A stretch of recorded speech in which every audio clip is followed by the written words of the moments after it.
Bonjour, bienvenue sur Stéphayako, le podcast qui met l'épiderme sur écoute. Ici, il est question du tatouage, de sa dimension artistique, thérapeutique ou sociologique. J'accueille des personnalités du monde du tatouage qui me donnent leur propre définition de cette pratique de modification corporelle. Un point de vue engagé, médical, anthropologique, spirituel, créatif. Bonne écoute! Le seul dessinateur intradermique de France. Autrement dit, un tatoueur, disons, légal. Combien de temps pour faire un tatouage ? Tout est variable. Est-ce que ça fait mal ? Aujourd'hui, j'ai le plaisir de recevoir Jeanne Barnico, jeune historienne à l'origine du compte Instagram passionnant et instructif IstFemmeTat. Dans cet épisode, Jeanne nous parle de l'image de la femme tatouée au siècle dernier et des préjugés associés, du lien avec la criminalité, du rapport au corps et de la féminisation du tatouage.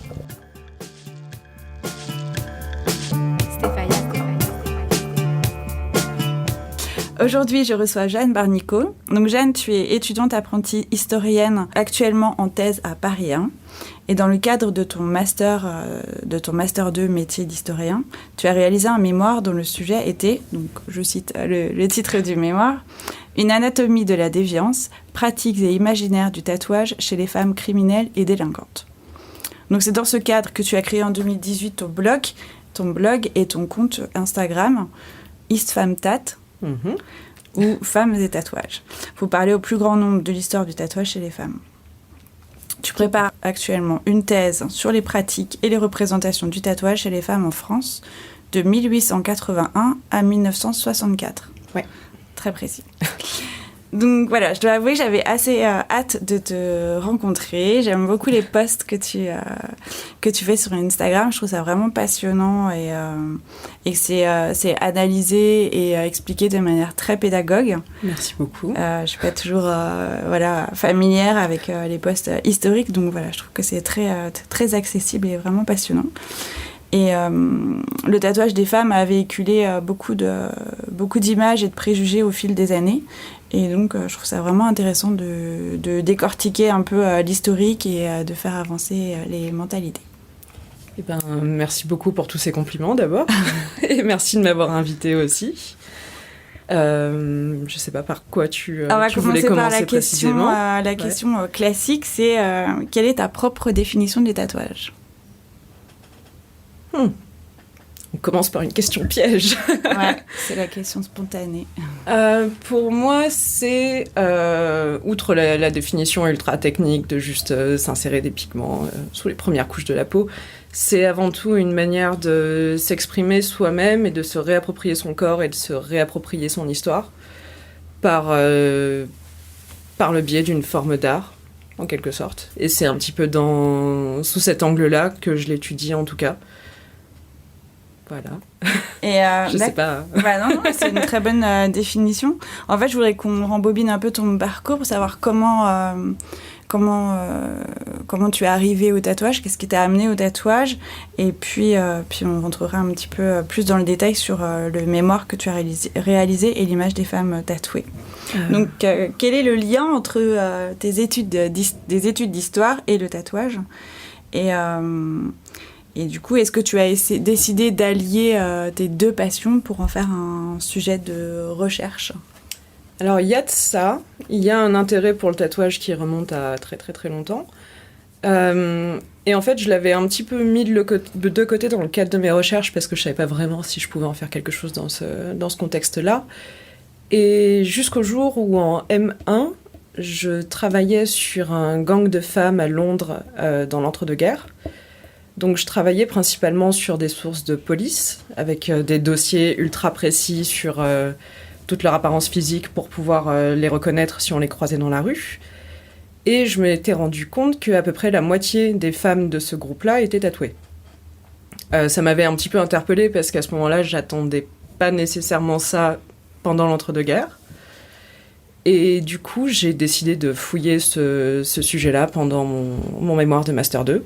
Et je me suis rendu compte que, tiens, je pouvais en faire toute ma carrière de chercheur. Ouais, justement, je me demandais, est-ce que c'est un sujet dont on parle en histoire, ou en histoire de l'art d'ailleurs, et comment tu as déterminé le sujet de ton mémoire ou de ta thèse? Comment tu es arrivé à cette période-là, cette géographie, enfin vraiment à l'angle précis de ton étude? Alors d'abord, c'est en effet un sujet dont on parle, mais en général de façon très ponctuelle. On s'en sert pour exemple pour des choses très précises, surtout en France. On en parle beaucoup quand on fait des histoires de bagne ou quand on fait des histoires de reconnaissance de criminels, parce que c'est quelque chose qui a beaucoup joué. Après, en Grande-Bretagne, enfin au Royaume-Uni, pardon, c'est un peu plus répandu. Il y a mon co-tuteur de thèse, Matt Lauder, qui travaille sur l'histoire du tatouage, sur l'histoire de l'art du tatouage. Il est spécialiste d'histoire de l'art. Mais ça reste quelque chose qui est quand même assez rare. Enfin, c'est surtout assez rare qu'on s'y consacre entièrement. Je crois que je connais maximum 3 personnes dans le monde entier dont le sujet est spécifiquement le tatouage. D'accord, donc c'est quand même très rare. Et du coup, est-ce que tu arrives facilement à avoir des sources, à trouver des éléments de recherche? Les sources, ce qui est un petit peu compliqué, c'est que par défaut, on n'est pas supposé enregistrer des infos ultra précises sur ce qu'il y a sur le corps des gens. C'est des données sensibles. Ça tient de la vie privée. On l'a fait systématiquement pendant la Seconde Guerre mondiale, mais c'était pas pour des très très bonnes raisons. Donc, sinon, c'est le genre de choses qu'on fait pas. Donc, ça reste en matière de sources limitées à des domaines ultra précis pour connaître vraiment les pratiques du tatouage. Donc, c'est soit tout ce qui a trait à l'identification des personnes, soit en prison, soit dans des tracts criminels. Je travaille beaucoup sur les registres d'écrou de prison parce qu'il y a une ligne de signes particuliers. Et du coup, le tatouage est dedans. Et sinon, là, maintenant, je travaille aussi sur... dans la presse, on a de temps en temps des pages où on essaye d'identifier des cadavres qu'on a trouvés, par exemple, dans la Seine. Et où, du coup, on va donner la liste de tous leurs signes particuliers, en plus des bijoux qu'ils avaient sur eux, des éventuelles pièces, etc. Et je dois m'aventurer aussi, mais je ne l'ai pas encore fait, dans les rapports d'autopsie. D'accord, oui. Oui, on peut parler aussi des cicatrices et de toute modification corporelle. Ils sont supposés le faire dans les moindres détails. D'accord. Voilà. C'est principalement avec ces sources-là que je jongle. En tout cas pour les pratiques directement, parce qu'après toute la partie imaginaire et représentation, là c'est un peu la fête, on va dire. Il y en a absolument partout, sous tous les supports possibles. Il y a de tout et n'importe quoi. Et c'est encore un petit peu plus restreint quand on parle des femmes, parce qu'on ne va pas avoir les grandes enquêtes faites par des médecins ou par des criminologues sur le tatouage en tant que tel. On a par exemple le docteur Lacassagne qui avait réuni des milliers et des milliers d'exemples de tatouages qu'il avait relevés dans les bataillons d'Afrique. Mais du coup, c'est uniquement des hommes. C'est uniquement masculin. Ouais. Voilà. Ça, c'est une source phénoménale, mais je ne peux pas y toucher, donc tant pis pour moi. Ouais. C'est sûr que c'est plus réduit, beaucoup plus réduit pour les femmes. Ouais. Et justement, ton mémoire couvre la période de 1899 à 1939, donc à Paris et à Londres. Mm-hmm. Et à l'époque, le tatouage était pour les femmes un symbole de criminalité, de sexualité débridée ou de corruption du corps. Et maintenant, le tatouage se généralise et se féminise aussi. Et c'est un sujet... Voilà, ça est devenu quand même un sujet de société et c'est bien de pouvoir analyser un peu le passé et l'histoire de cet art en France. Et donc, je voudrais que tu nous dises un peu qui étaient les femmes tatouées à cette époque et quels étaient le type de motifs ou de placements de ces tatous, par exemple pour les criminels ou les prostituées.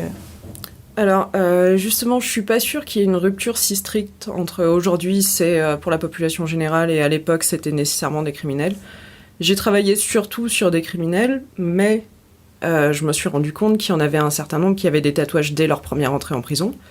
Donc, on pouvait pas vraiment dire que c'était une conséquence du passage en prison.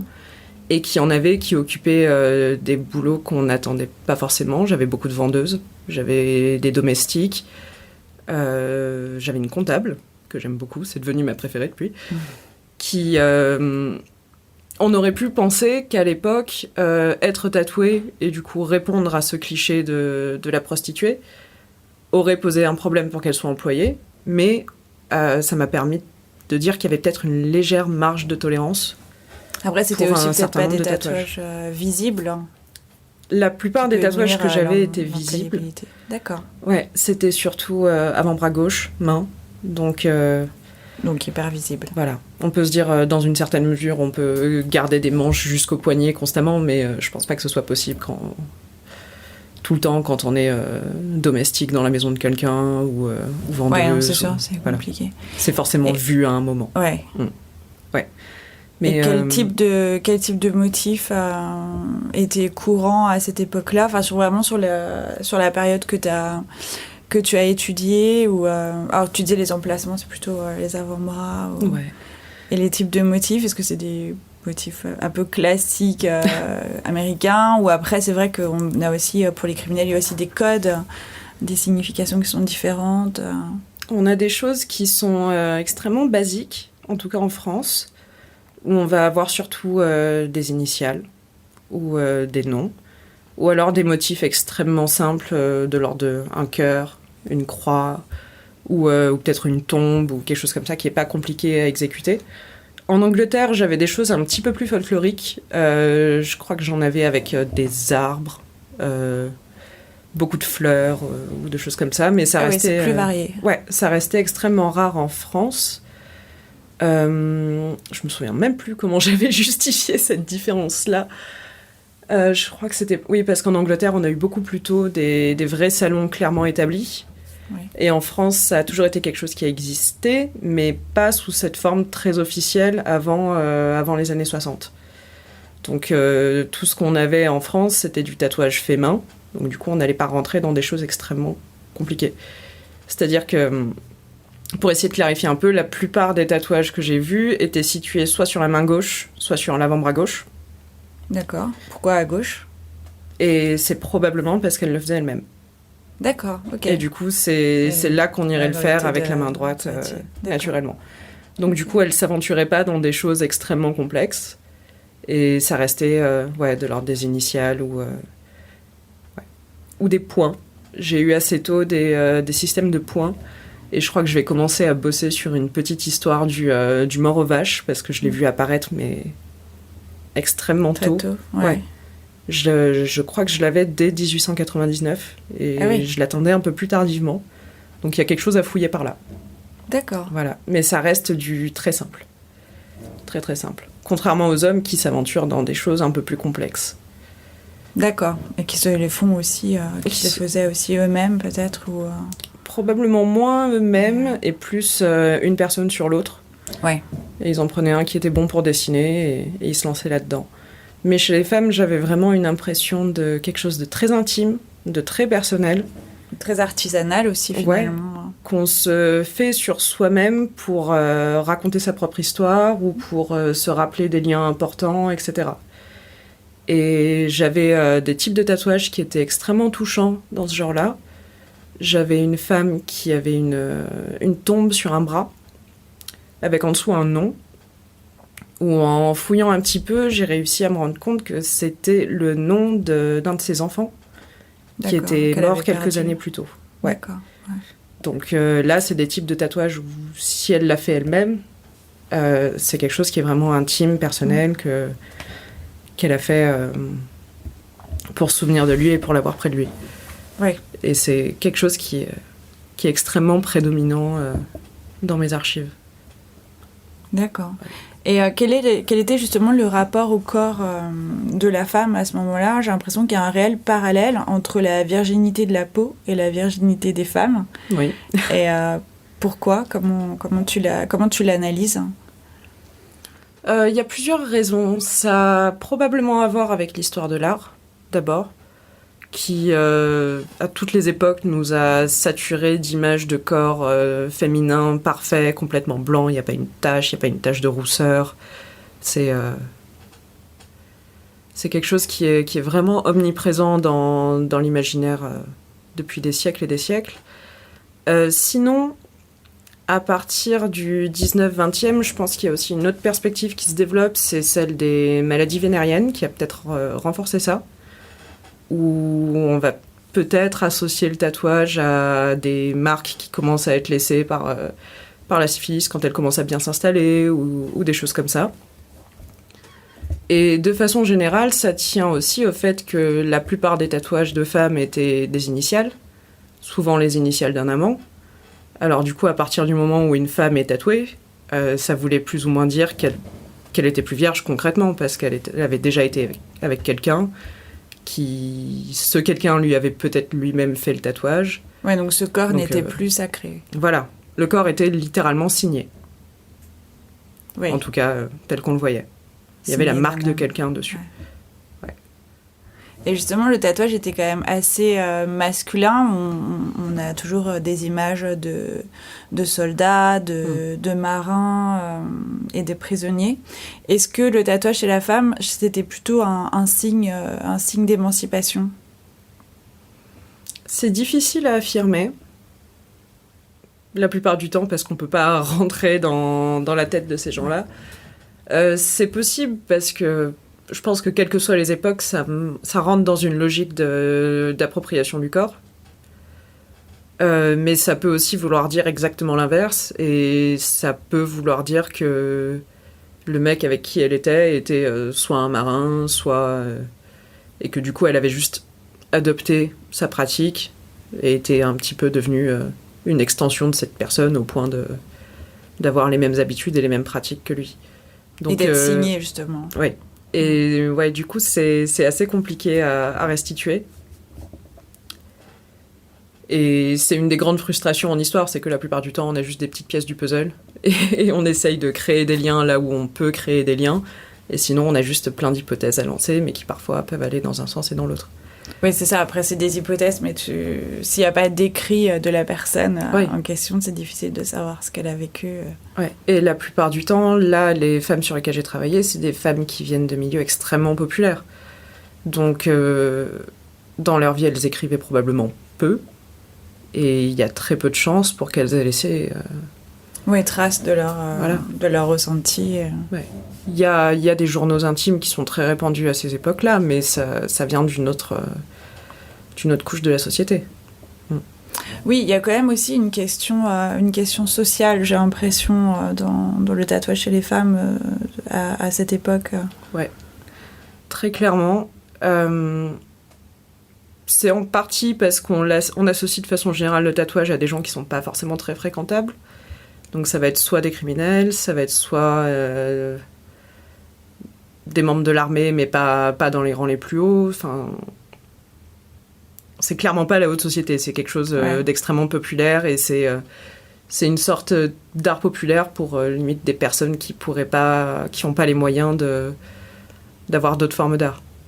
Oui, d'avoir accès à d'autres formes d'art. Ouais.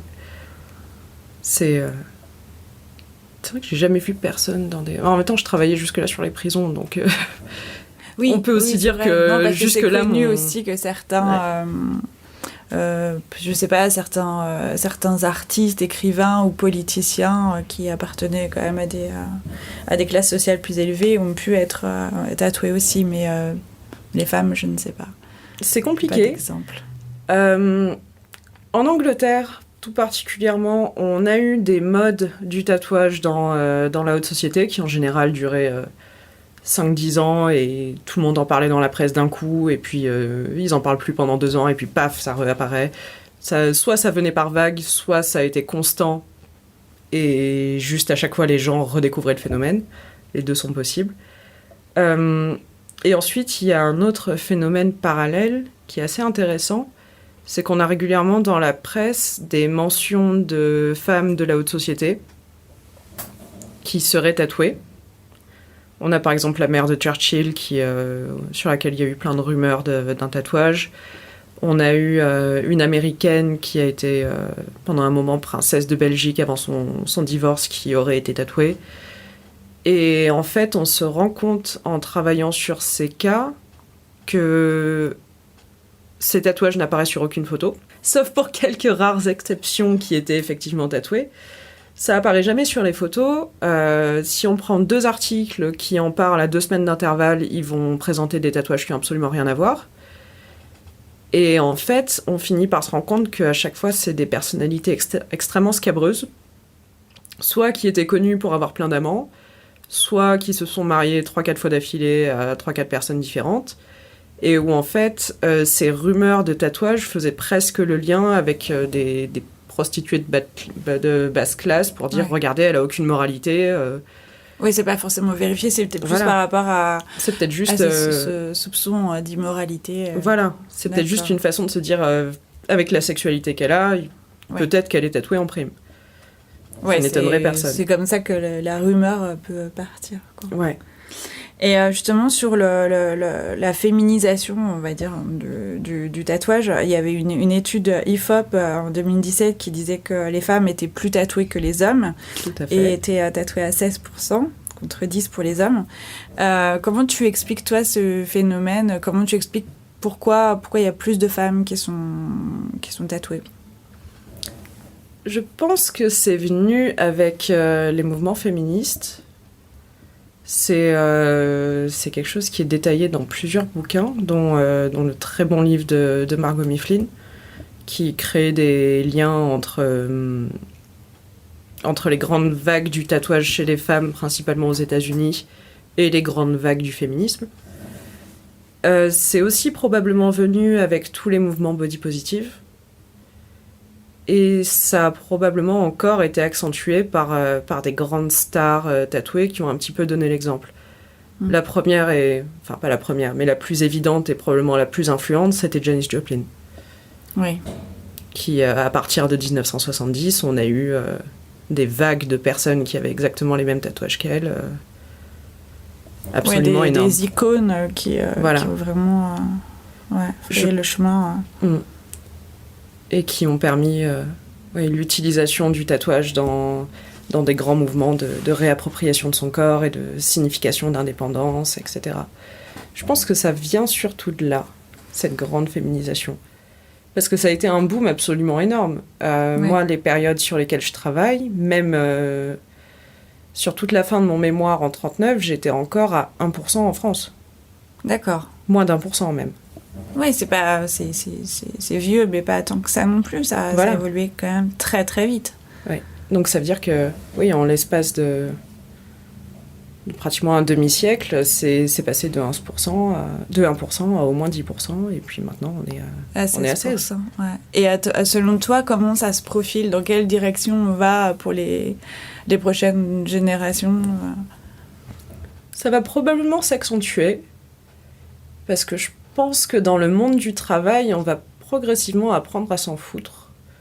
Ce serait bien. Parce que je pense que pendant très longtemps, il y a eu cette image de « Oh là là, mais pourquoi tu fais ça ? Tu pourras jamais avoir d'emploi, etc. Ouais. » Et que petit à petit, ça va un peu s'estomper. Parce que là, l'air de rien, on arrive à ce moment où c'est des personnes qui ont connu le gros boom du tatouage qui commencent à être les nouveaux chefs d'entreprise d'aujourd'hui. Donc peut-être que le stigmate qui était encore associé va finir par disparaître.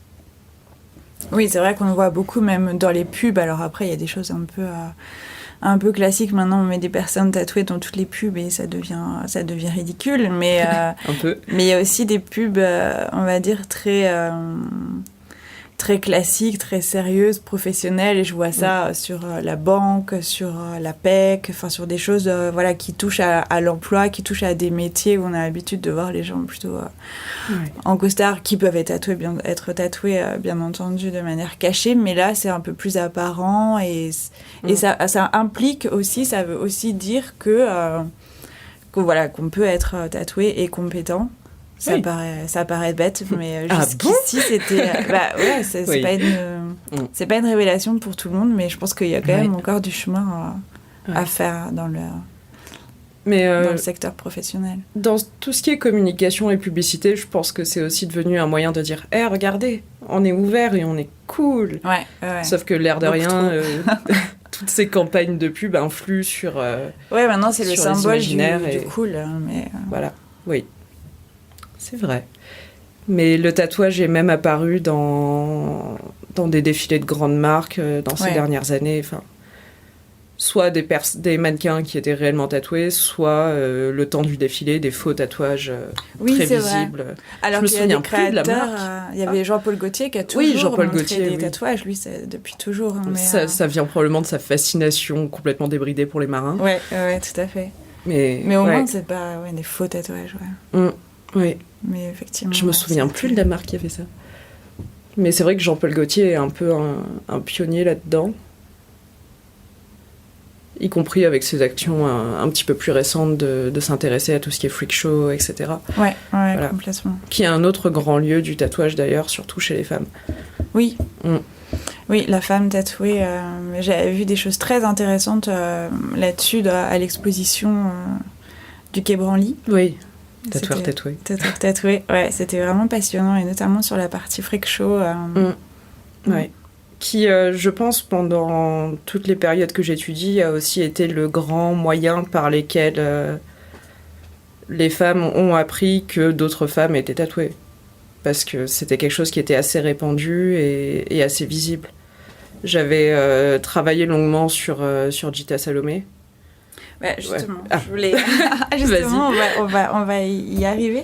Je voulais aborder aussi le sujet du tatouage dans la littérature. Tu as commencé une nouvelle catégorie dans ton blog qui s'appelle La Petite Bibliothèque tatouée.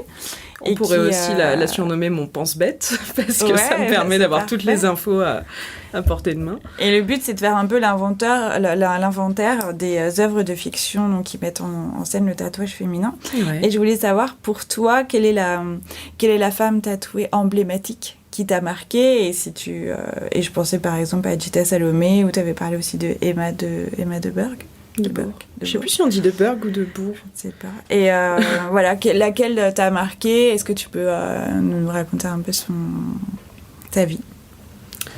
Je crois que ma préférée, ça reste Gita Salomé, parce que c'est l'une des premières dont j'ai vu beaucoup de photos. Et le problème avec elle, c'est que c'est quasiment impossible de raconter sa vie. En fait, j'ai pu retracer son parcours pendant un petit bout de la décennie 1910, parce que j'ai retrouvé énormément de publicités et de prospectus pour les endroits où elle se produisait en France. C'est là que je me suis rendu compte que la plupart des gens avaient déjà vu des femmes tatouées, parce qu'elle a vraiment fait une tournée française, mais dans tous les petits patelins du coin. Mais quand tu dis qu'elle se produisait, c'était dans quel contexte? Alors, c'était soit des endroits comme le Luna Park à Paris. Mais qu'est-ce qu'elle faisait? On sait pas. On sait pas. Enfin, je veux dire, c'était pas de la danse ou du chant, ou enfin quelque chose d'artistique.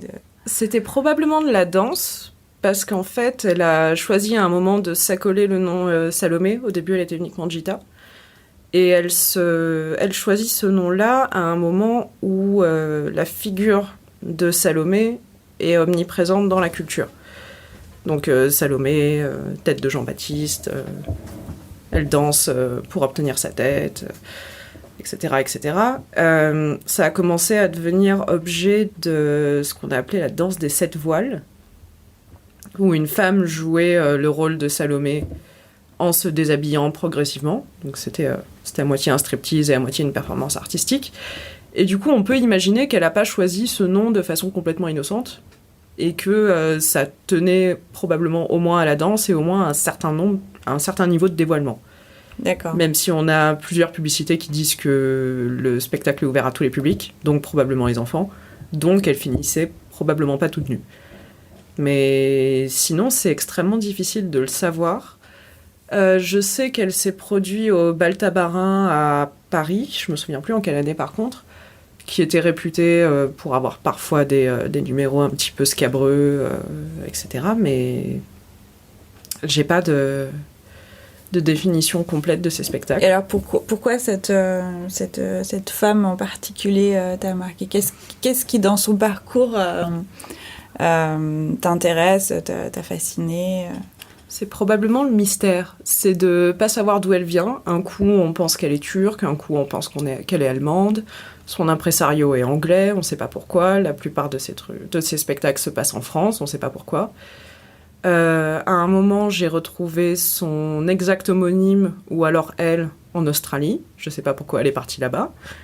Et du coup, c'est juste d'avoir toutes ces pistes-là qui viennent de tous les côtés, sans savoir qui est ce personnage, tout en ayant beaucoup de photos d'elle, commençant assez jeune, où elle devait avoir la vingtaine, et ensuite on la voit bien dans la trentaine, qui donne l'impression qu'on peut retracer sa vie, mais qu'on n'aura jamais accès à tout ce qui explique son parcours et pourquoi elle en est arrivée là. Donc ça laisse la part belle au mystère et à l'imagination. Et aux hypothèses en tout genre. Voilà, ça donne presque envie d'écrire un livre juste sur elle, où on pourrait essayer d'imaginer ce qu'elle a fait de sa vie. Ouais. Et ses voyages. Ouais. Parce qu'il y en a d'autres où on en sait au moins une certaine partie. Je pense à Emma Debourg, où on sait qu'elle a été mariée, qu'elle se produisait avec son mari, etc., qu'elle était américaine. Il y a une demande de visa qu'on peut retrouver en archive assez facilement, etc. Mais pour Salomé, pour le moment, j'ai rien. Et j'ai même pas son vrai nom. Oui, en plus, c'est juste un pseudo, oui. Sans connaître les origines. On sait pas du tout qui c'est.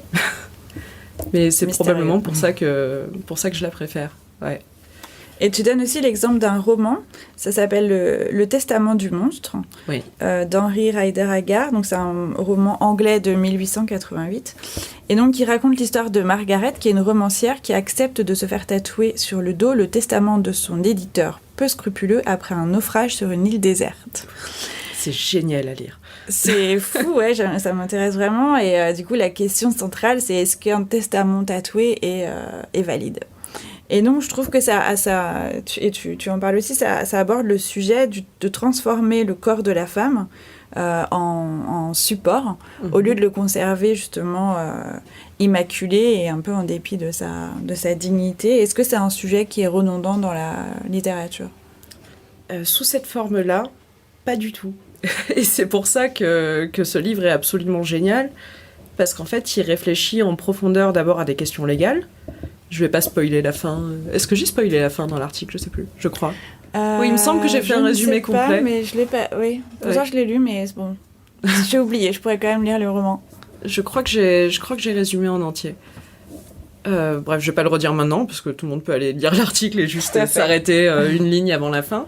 Donc ça s'attarde à des questions ultra techniques de loi. Ça touche aussi à la question du corps de la femme. Ça donne l'impression qu'il a réfléchi profondément au sujet du tatouage, au lieu de juste s'en servir d'éléments dans son bouquin à un instant T. Oui, de signes distinctifs d'une personne, voilà. Mais qu'il y a une réelle histoire, une réelle réflexion autour de ça. Voilà, là, en ce moment, pour la même catégorie, je suis en train de travailler sur un livre qui s'appelle Madame la Boule, où on parle du tatouage 5 ou 6 fois, et c'est juste un élément dans la descente aux enfers d'une jeune fille qui sombre dans la prostitution. Enfin, c'est le roman classique de la fin du 19e siècle, si tu fais quelque chose de mal, tu vas finir dans la rue. Et on parle juste du tatouage pour appuyer ça et pour dire regardez à quel point elle est tombée bas, etc. Mais c'est pas du tout le sujet principal, alors que le Testament du monstre met vraiment ce tatouage en scène. D'accord, ce qui est assez chouette. Ça donne vraiment envie de le lire. Enfin, moi, je trouve que l'histoire est assez folle. Il n'a pas été édité depuis très très très très très longtemps, mais du coup, c'est assez facile de le lire en anglais, pour ceux qui peuvent. Et sinon, si les gens sont à Paris, ils peuvent aller à la Bibliothèque des littératures policières, qui est un endroit très très chouette, où il est dans les fonds et où ça se lit. Je crois qu'il pleuvait dehors, alors je l'ai lu en 1h30, en attendant que la pluie s'arrête. Et c'est très chouette. Ouais, voilà. Ça a l'air. Ouais. Ça a l'air. Et tu as aussi créé un blog qui s'appelle Paris Tatoué, donc l'année dernière, en 2018. Et le but est de proposer un guide historique du tatouage à Paris, et en mettant en valeur des événements clés et des personnalités emblématiques. Ouais. J'ai notamment retenu l'exemple de Yoros Constantinos. Il a 58 000 noms. On le voit parfois sous le nom juste Prince Constantinus, ou Capitaine Constantinus, ou Georges Constantinus. Il avait 388 tatouages. Oui, supposément. Et qu'il aurait été tatoué de force alors qu'il était captif des Tartares.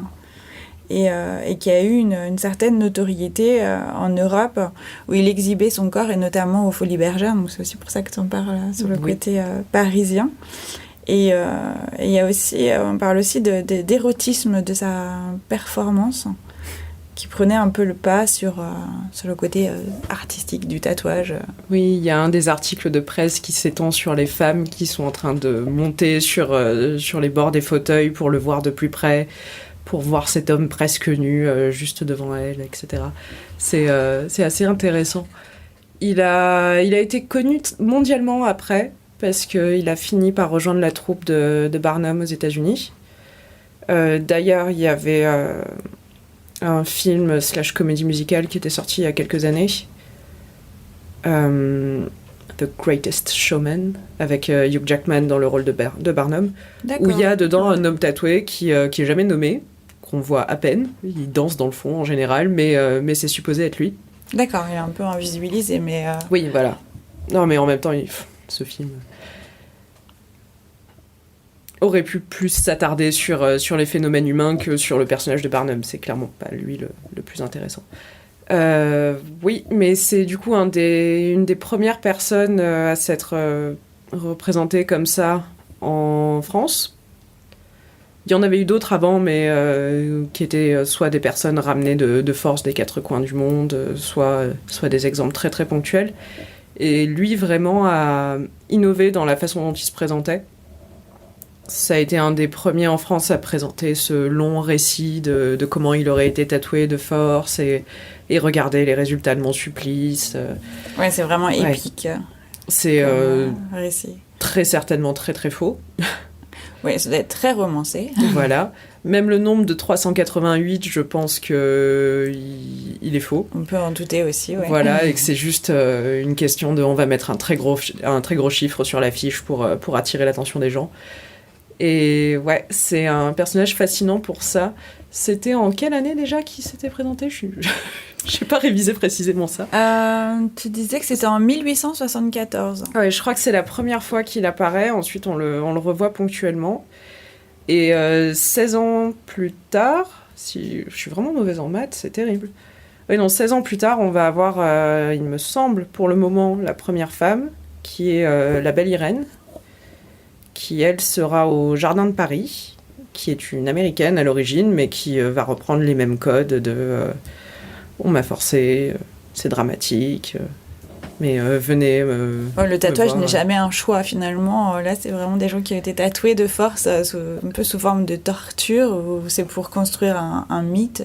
C'est pour construire un mythe, c'est aussi pour attirer les foules avec une histoire sensationnelle, parce qu'on suppose que l'histoire était racontée en même temps, donc faut imaginer tout le monde autour qui fait des...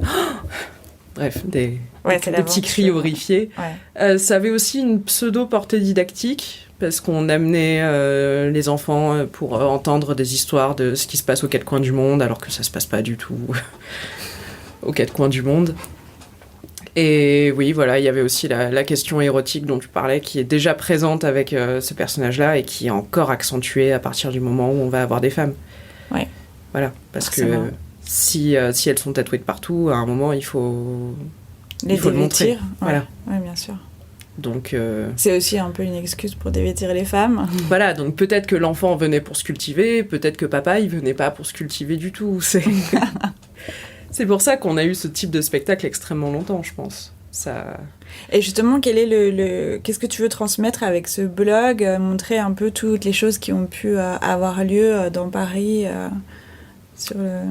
C'est à la fois aussi un autre pense-bête pour moi, qui m'aide aussi à sortir du sujet des femmes uniquement, pour essayer de rétablir le contexte de tout ce qui a pu se passer dans l'histoire du tatouage autour.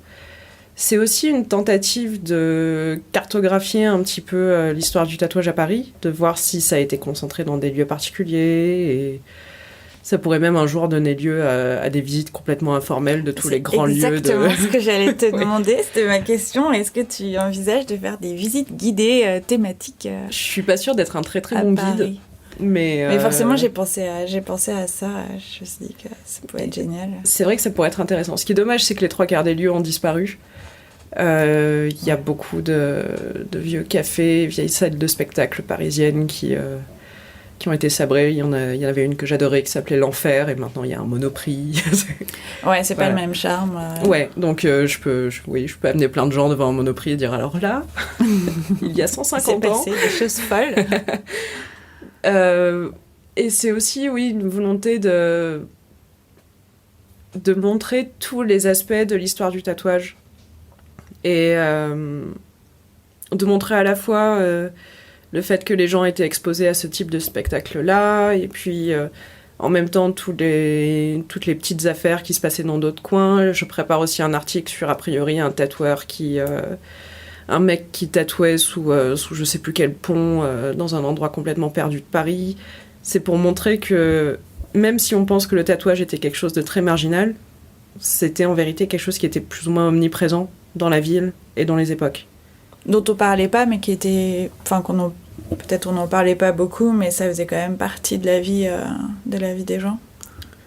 Bah, à terme, au plus je travaille dessus, au plus je me rends compte qu'on en parlait, en fait. Ouais. C'est juste... C'est une fausse image, alors, qu'on se fait. C'est pas arrivé dans... C'est pas si machinal. Hein.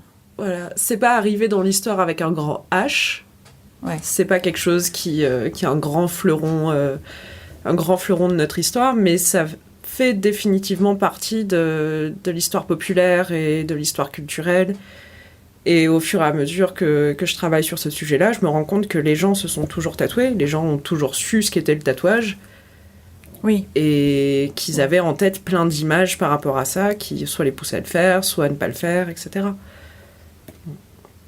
C'est aussi tout l'intérêt du travail et du fait de s'intéresser à l'histoire des mentalités et de l'histoire culturelle. Ce qui est clairement ce que je préfère. Bah, merci beaucoup. C'est vraiment passionnant. Bah, merci encore de m'avoir invitée. Merci d'avoir partagé toutes tes recherches. Enfin, partie de tes recherches. J'espère que c'était intéressant. Oui, ça l'est. Ouais. Je suis désolée aussi parce que c'est un sujet qui est tellement ample que j'ai l'impression d'avoir parlé, je crois, de 10% des choses. Oui, c'est vaste, c'est sûr ouais. que c'est très vaste, mais on n'a pas toujours accès non plus à ces informations-là, et c'est bien d'avoir accès à ça, de faire des recherches et de partager ça de manière... Maintenant, je suis là pour ça, pédagogue. pour mettre tout ça en ligne et essayer de laisser ça un peu. De laisser ça à la disposition des gens. Parce qu'en France, et surtout maintenant, on a une énorme... On en parlait tout à l'heure, une énorme communauté de personnes tatouées, de gens qui s'intéressent à ça, même s'ils ne le sont pas forcément eux-mêmes. Ouais, et ce serait dommage de pas savoir remettre en contexte les choses et de pas avoir accès aux informations sur l'histoire de quelque chose qui les touche maintenant. Oui, c'est important de savoir d'où ça vient et comment c'était vécu avant, et avec toutes les différences et puis aussi les similarités finalement Voilà. d'époque. Oui. Merci beaucoup. Merci encore. Ça vous a plu ? Alors, j'ai besoin de vous. Abonnez-vous, notez le podcast avec plein de petites étoiles et n'hésitez pas à commenter, cela m'intéresse vraiment d'avoir votre avis. Je suis aussi sur Instagram, Facebook et le blog. C'est tout simple, c'est Stefayako. Merci.